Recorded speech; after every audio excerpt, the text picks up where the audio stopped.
I'm pretty happy that with the changing world we also need to change the strategies, how we are going to approach certain issues. And my concern is that the world, especially the region I'm coming from, the post-Soviet region, country Georgia, is changing at this moment, also in regards to the recent events in Ukraine.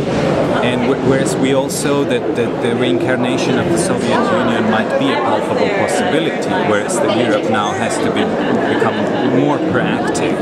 And I'm very happy if the culture can be the tool, which my favorite sentence which I heard here is culture is much stronger tool to prevent conflicts than rather than another submarine which we can subsidize from the state money.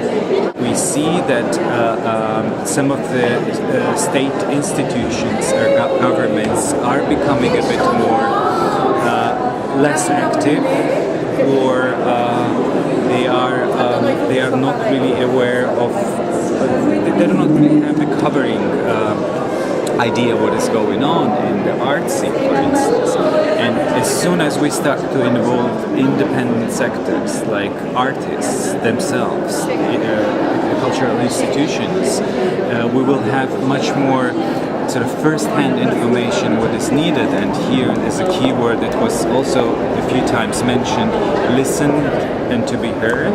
And that is also very important, not to impose some sort of idea what needs to be done in the countries, in the third countries or partner countries, but what is really needed.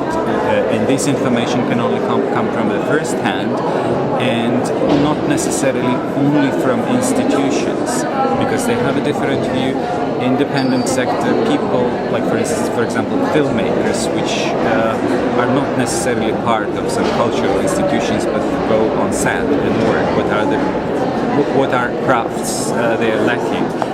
What is the expertise they are lacking in their everyday professions? That is more important and interesting to figure out and to learn in order then to act precisely and effectively.